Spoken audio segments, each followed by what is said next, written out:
नमस्कार, आप देख रहे हैं दार्शनिक भारत लाइव। आज के खास खबरों के साथ मैं अमरीश कुमार सिंह।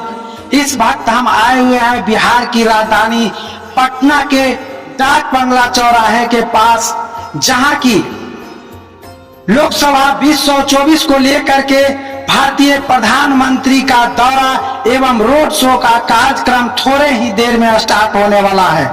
आप इस जगह पर देखेंगे कि भारत के माननीय प्रधानमंत्री थोड़े देर में रोड शो में सम्मिलित होंगे और उनके साथ होगा पूरे बिहार और देश के काफिला, लोगों की भीड़। यह लोगों की भीड़ होगी देश के लोकतंत्र को मजबूती के नाम पर। आज जो बिहार में तीसरे चरण का मतदान शेष रह गया है, इस लोकतंत्र के महापर्व में यहाँ के जनता को आकर्षित करने के लिए, जनता के बीच दिलों में अपना जगह बनाने के लिए माननीय प्रधानमंत्री का आगमन पटना शहर में हो चुका है। आइए इस जगह पे जो जन सैलाब उमड़ा है प्रधानमंत्री का दीदार करने के लिए, इन लोगों के दिलों में हसरत क्या है, सोच क्या है, इस पर जानने का प्रयास करते हैं। हम जानना चाहेंगे आप किस उद्देश्य से इस जगह पे आए हैं? हम आए हैं मोदी जी को देखने के लिए आए हैं। क्या मोदी जी से उम्मीद रखते हैं? अच्छा लगते हैं देखने में, जैसा कुछ तो सोच करके आप चले होंगे। देखिए, मोदी जी को देखने के लिए यहाँ पर सब लोग आए हैं, लेकिन उनको वोट देने के लिए, कि पूरा भारत में ही पूरा विश्व में मोदी जी जैसा लीडर अभी तक कोई नहीं है। पूरा विश्व में उनका चर्चा करता है। जी जी जी। तो इसीलिए हमारे आदरणीय प्रधानमंत्री जी हमारे बिहार की राजधानी पटना में उनका आगमन है। तो पटना साहिब और पाटलिपुत्रा की जनता उनको स्वागत के लिए उनका इंतजार कर रहे हैं। यहाँ स्वागत के लिए भी लोग आए हुए हैं और अपने दिलों का राज भी बतलाना चाहते हैं, लेकिन यह बात जो है से प्रधानमंत्री तक कैसे पहुंचाया जाए, आइए यहाँ जो दर्शक बंधु है उनसे हम जानना चाहेंगे। भाई जी जुड़ाइए। क्या कोई बात नहीं, बोलिए। आप इस जगह पे आए हैं प्रधानमंत्री का दर्शन करने के लिए, क्या प्रधानमंत्री से आपका कोई सवाल है? सवाल कोई नहीं है, इस बार 400 पार करना है, जिसका टारगेट हम लोग चल रहे हैं। अब की बार 400 पार। फिर आई मोदी सरकार, समझे? ठीक है, हो तो जाए चीजें। यहाँ पे जो लोगों की उमंग है, वह युवाओं की जो सोच है, वह मोदी जी के दीदार करने के लिए खड़े इकट्ठा हुए हैं। और यहाँ पे आप इस भीड़ के बीच में देख सकते हैं कि यह जो जन सैलाब जो आज डाक बंगला चौराहे पर इकट्ठा हुई है, इनकी क्या हसरत है, ये क्या कहना चाहते हैं? आप अगर मोदी जी से मौका मिलेगा तो आप क्या बात को रखना चाहेंगे? मैं अपने बिहार के लिए रखूंगा। बिहार में जो भी प्लांट बंद है उसको चालू करने का काम करूंगा। आप मोदी जी को क्यों लाइक करते हैं? क्यों लाइक क्या कहते हैं? आप बताइए, 15 साल में वो जो कर दिए जो 75 साल में किया, आप बताइए मेरे। जो 15 साल में जो किया, जो 75 साल में नहीं हुआ, इसी के लिए लाइक करते हैं। यह जो पटना का डाक बंगला चौराहा आज युवाओं से गुंजायवान हो रहा है, यहाँ पे मोदी जी के दीदार करने के लिए सभी लोग इकट्ठा हुए हैं।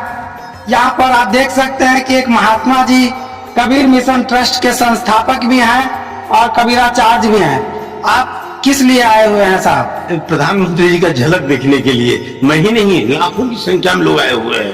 पूरी पटना आज मोदीमय है, क्योंकि पहला देश के प्रधानमंत्री है जो पटना में रोड शो करने के लिए आ रहे हैं।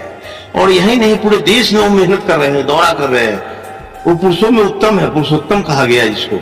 इतना मेहनत परिश्रम करने वाला पहला बार कोई देश के प्रधानमंत्री मिला, जो सबका साथ सबका विकास लेकर चलते हैं और काम करते हैं। 200 प्रकार की योजना चला रहे हैं। 5-5 लाख का गरीब गुरुआ का हर किसी का वो हो गया है बीमा। अब बीमार है तो जाइए हॉस्पिटल में, 5 लाख का वो होगा। मुफ्त में अन्न वगैरह मिल रहा है, कहाँ कहाँ से पूर्ति कर रहे हैं। पूरी दुनिया में नाम हो रहा है प्रधानमंत्री का। जात पात से ऊपर उठ के वो काम कर रहे हैं। मेहनत परिश्रम कबीर कमाई अपनी, कब होने निष्फल जाए। 7 समुद्र आगे पड़े तो भी आगे आए। 400 पार निश्चित होना ही है। क्या प्रधानमंत्री जी से आपका कोई सवालात है, कोई डिमांड है? हाँ, प्रधानमंत्री से ही अमन चैन हो। और ये बिहार में नशाबंदी नीतीश कुमार जी ने किया है, मैं प्रधानमंत्री से मांग कर पूरे देश में नशाबंदी हो जाए। ये जो दारू शराब पी के लोग बर्बाद हो रहे हैं, उसके लिए मैं चाहूंगा पूरे देश में ये बंद कर दिया जाए, तो और अमन चैन हो जाएगा, लोगों का हर तरह से विकास होगा। आज पी के लोग रोड चौराहे का तो विकास हो रहा है, रोड नली गली का विकास हो रहा है, लेकिन जो उस पर चलने वाले हैं वो बर्बाद हो रहे हैं। और बिहार सरकार के मुख्यमंत्री को भी मैं धन्यवाद देता हूँ, इन्होंने पहल किया है। प्रशासन लोग है, घुसखोर लोग है, घुस खा खा के दारू बेचवा रहा है, तो इसके लिए मैं बिहार सरकार से भी मांग करता हूँ इस पर टाइट किया जाए, ऐसे अफसर को बर्खास्त किया जाए। ये थाने में वगैरह में जो आज पैसा खा खा के दारू बेचवाया जा रहा है, क्या करे इस पर मुख्यमंत्री तो पूरा एक्शन में है इसके लिए। मैं प्रधानमंत्री से भी चाहूंगा आप देश में बंद करवाइए, पूरे देश में नशाबंदी बंद हो, गौ हत्या बंद हो। पूरे देश में आज इतना मांस का निर्यात हो रहा है विदेशों में, ये लोग कर रहे हैं, वही लोग प्रधानमंत्री के लिए लोग दौड़ रहे हैं। राहुल गांधी का क्या है, वो अपना खानदान को देख रहा है कि हमारा मोदी है, नेहरू है, हमारा दादा, हमारा इंदिरा गांधी, राजीव गांधी, इसके नाम पर वो बनना चाह रहा है, लेकिन वो बर्बाद कर देगा देश को। और ऐसे ऐसे लोगों से अब पूरे सनातन की बात हो रही है, जात धर्म से ऊपर उठके काम हो रहा है, वो विजन नरेंद्र मोदी में है। और मैं धन्यवाद देता हूं कि आज पूरे बिहार की जनता के लिए भी आपको एक चीज बताना चाहता हूं कि रामलला मंदिर का जो लड़ाई चल रहा था सुप्रीम कोर्ट में, उस समय यहाँ के सांसद रविशंकर प्रसाद उस केस के वकील थे और लड़ रहे थे। नरेंद्र भाई मोदी उस समय वहां का मुख्यमंत्री गुजरात के हुआ करते थे, उस समय भी लड़ाई चल रहा था। ये आचार्य किशोर कुणाल, इन लोगों ने रात दिन उसका प्रूफ तैयार कर करके दिए। तो आज देखिए, और खुश पावर में आए तो रामलला मंदिर बना, 370 धारा हटा, और अनेक प्रकार का योजनाएं चल रहा है देश में। और क्या चाहिए जनता को, और क्या चाहिए? सब तो बेरोजगारी गलत कर रहा है, कोई बेरोजगार नहीं है। अपने आपने कबीर कमाई, अपनी मेहनत परिश्रम करो ना। प्रधानमंत्री रास्ता दिखा दिया है, राह बेचारा क्या करे, पंथी ने चले विचार, अपना मार्ग छोड़ के फिरे उजा तो रास्ता बता दिया है, इधर से जाओ, लेकिन तुम उल्टा जा रहे हो तो क्या करेगा? तो इसके लिए मैं बहुत बहुत धन्यवाद देता हूँ। आज हमारे डाक बंगला चौराहे पर देख रहे हैं नजारा, हजारों हजार की संख्या में लोग हैं। इसी तरह का पूरा वो भ्रमण होगा। अभी 10-5 मिनट में प्रधानमंत्री जी आएंगे यहाँ पे, और यहाँ से आगे क्यों गए। महाराज जी, एक शब्द और एक मेरा आखिरी सवाल आपसे रहेगा कि जो वर्तमान समय में देश के अंदर या अपने राज्य के अंदर जो एनडीए सरकार का विरोध हो रहा है, उन विरोधियों को क्या कहना चाहेंगे? देखिए, वो लोग अपने स्वार्थ में विरोध कर रहे हैं। स्वार्थ में सकल जग माही, गोस्वामी तुलसीदास जी ने कहा है रामचरितमानस में, अपने अपने स्वार्थ में लगा हुआ है। प्रधानमंत्री जी भी यहाँ आ रहे हैं, रात में मेहनत कर रहे हैं, इसलिए तो देश का जनता का लाभ मिले। ये भी एक स्वार्थ ही है, लेकिन अपने लिए स्वार्थ में नहीं है, पूरे परमार्थ की भावना से लगे हुए हैं। यहाँ के रामकृपाल यादव है पाटलिपुत्रा से, जो चुनाव लड़ रहे हैं, दूसरी बार तीसरी बार लड़ने जा रहे हैं। वो व्यक्ति में मैं विशेषता देखता हूँ कि गांधी मैदान में प्रतिदिन हम जाइए 7 बजे तो बैठल मिलेंगे। ऐसा व्यक्ति जो है सांसद कि प्रतिदिन जात प्रजात कोई भी आदमी एनीबडी जाए उसको मिलते हैं, उसी समय थाना हो, एसपीओ, डीएम हो, सबको फोन लगाते हैं। तो ये व्यक्ति को समझ होना चाहिए, जात पात से ऊपर उठ के काम करना चाहिए। रविशंकर प्रसाद है, वो भी अपना काम कर रहे हैं, पढ़े लिखे विद्वान है। और रामकृपाल जी है, तो मैं चाहूंगा कि इस बार पुनः वो सांसद बने, और इस बार नरेंद्र भाई मोदी से कहूंगा इनको मंत्री बनाइए, इनको मंत्री बनाइए। नित्यानंद राय को भी बनाए हैं, लेकिन उतना वो काम नहीं कर रहे हैं, वो अपने जात के नाम पर बढ़ रहे हैं, लेकिन ये सभी जातों से मिले जुले रहते हैं। हाँ, प्रधानमंत्री के आगमन को लेकर आपका क्या सोच है? बहुत बढ़िया सोच है हमारा, है कि एकदम देश के ने जो विश्व के नेता बने, भारत में पहली बार नरेंद्र मोदी जी हमारे ऐसे राष्ट्र नायक हुए जो विश्व नेता के रूप में आज जाने जाते हैं। तो आप कह रहे थे कि जो हम तो यही कहेंगे कि उनमें जो सबको समदर्शन और मैत्री भाव को लेकर जो वसुधैव कुटुंबकम का उन्होंने नारा दिया, विश्व समुदाय के लीडरशिप को अपने हाथ में लेने की भावना रख के वो काम कर रहे हैं। तो ऐसे नेता का आना बिहार के लिए एक अच्छी बात है, और चुनाव के समय में इसलिए अच्छी बात है कि बहुत विरोधी पक्ष भी जो भी उनके पक्ष में विपक्ष में खड़े हैं काम कर रहे हैं। उनको भी यह सोचना चाहिए कि जो आदमी ये है इसका ये कलेवर कैसे है। जो कहते हैं परिवार नहीं है, ये नहीं है। हमारे पूर्वज बहुत पहले कह रहे हैं अपने घर को डाह के चलो हमारे साथ। एक मिनट, तो उसमें धर्म और संस्कार को छोड़ करके, धर्म और संस्कार संस्कृति के लिए, राष्ट्र के लिए जो समर्पित रहेगा वो अपने घर को नहीं देख पाता है। उसका तो मैं भी भुक्तभोगी हूँ। मैं भी धर्म से, संस्कृति से, योग से, अध्यात्म से जुड़ा हुआ हूँ। तो परिवार मेरा छूटा बड़ा रहता है, दिन भर में समाज के बीच में रहता हूँ। तो ये चीज देखना है। और देखना है आज ये कि आज मोदी जी यदि राष्ट्र की सत्ता को फिर हाथ में लेंगे, उनके साथ जितने भी उनके सहयोगी दल हैं सभी को उसी रास्ते पर चलना हो। लोग बोल रहे हैं कि मोदी जी संविधान विरोधी हैं। नहीं नहीं नहीं, एकदम जो बोल रहे हैं उनको खुद संविधान उन्होंने उनसे जाकर पूछिए कि आप खड़े खड़े मंच से बोलिए कि गणतंत्र पालन का क्या आदर्श है और संविधान का क्या आदर्श है। संविधान का आदर्श ये नहीं कहता है कि हिंदू मुस्लिम में तुम कोई भेद करो। आज पहली बार देश में ऐसा कोई प्रधानमंत्री आया जिसके पक्ष में मुस्लिम समुदाय बोल रहे हैं कि हम लोग बहुत प्रसन्न हैं क्योंकि हमारे बच्चों को तालीम की अच्छी सुविधा मिल रही है। 500 मोहल्ला में बताते हैं कि 500 लोगों को मकान मिल गया, गरीब गुरबा को 80 करोड़ लोगों को जो खाना खिला रहा है, वैसा प्रधानमंत्री आया नहीं था, अभी भी नहीं है। और सबसे बड़ा चीज की 18 घंटा मेहनत करने वाला, फिट रहने वाला, 14 से लेकर अभी तक केंद्र सरकार में किसी मंत्रालय का कोई घोटाला उजागर नहीं हुआ, काम एक से एक हुए।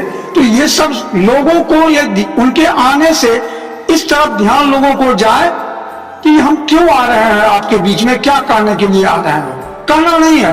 उनका आज पर्सनालिटी, उनका आज कलेवर, उनका आज काम जो है वो बता रहा है कि उनके प्रति समस्त समर्थन होना चाहिए, क्योंकि वो विश्वदैव कुटुंबकम, वो बिहार ही नहीं, भारत ही नहीं, वसुधैव कुटुंबकम को लेकर चल रहे हैं। और उस दिशा में इस बार योग दिवस का भी क्या इनके विचारों को स्वामी विवेकानंद के साथ जोड़ा जा सकता है?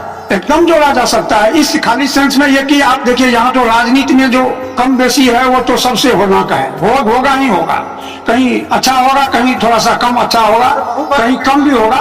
बहुत बड़ा परिवार है तो बहुत आदमी छूट जाते हैं, लेकिन राष्ट्र स्तर पर में ये इतिहास लिखाया कि इस्लामिक स्टेट में आपका इतना बड़ा मंदिर बन गया राम का, वहाँ भक्ति हो रहा है, वहाँ आज शेख कीर्तन कर रहे हैं। ये मामूली उपलब्धि है भारत की। विश्व गुरुओं की प्रतिष्ठा को यूएनओ में सबसे पहले योग दिवस किसने लाया? पीएम नरेंद्र मोदी ने लाया। विश्व गुरु के प्रति किसको फिक्र थी? किसी को नहीं। माधवराव सदाशिव गोलवलकर जो आरएसएस के थे, माधवराव सदाशिव गोलवलकर जो आरएसएस के थे, प्रधानमंत्री बनते ही उनके नक्शे कदम पर चलते हुए कि यह हमारा सर्वोच्च जो उत्कर्ष होगा वो राष्ट्र की सत्ता हासिल करना होगा, और सत्ता हासिल करने के बाद हमको यह मान के चलना होगा कि संपूर्ण देशवासियों का कुछ न कुछ हिस्सा राष्ट्र में है, राष्ट्र के संसाधन में है, और उन तक उनकी हक को पहुंचाना हमारा धर्म होगा। और उसी लाइन पर में इन्होंने प्रधानमंत्री बनने के बाद सबका साथ, सबका विकास, सबका विश्वास का नारा दिया। तो अभी इस चीज को सोचने की जरूरत है।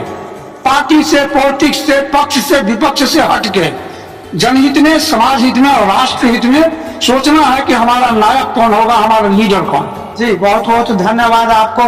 आप बिहार के ऐतिहासिक धरती और बिहार की राजधानी पटना के डाक बंगले चौराहे पर जो भीड़ इकट्ठा हुई है वो देश के प्रधानमंत्री माननीय नरेंद्र मोदी के दीदार करने के लिए व्याकुल है। उसके पीछे रीजन है कि लोगों का कहना है कि प्रधानमंत्री ने अपने कार्यकाल में जो देश के लिए, जो समाज के लिए, जो अपने सनातन परंपरा के लिए काम किया वो आज तक इसके पहले के कोई भी देश के नेता या प्रधानमंत्री ने नहीं किया है। वह मामला धारा 370 का हो या वह मामला राम मंदिर, बाबरी मस्जिद विवाद का हो, या इस तरह से और भी बहुत सारे धाराएं हैं जिस पर से माननीय प्रधानमंत्री ने अपने प्रयास करके उन गंभीर मुद्दों का समाधान किया है। और इसी का आज परिणाम है कि इस ऐतिहासिक जगह पर डाकबंगला चौराहे पर हजारों के संख्या में उनके मोदी भक्त जो है से मोदी जी का दीदार करने के लिए, दर्शन करने के लिए ललायित हैं। आइए इसी तरह से अब थोड़े ही देर में माननीय मोदी जी का पदार्पण होने वाला है और हम हमारे साथ आप बने रहिए। तब तब तक के लिए मिलते हैं अगले खबरों के साथ।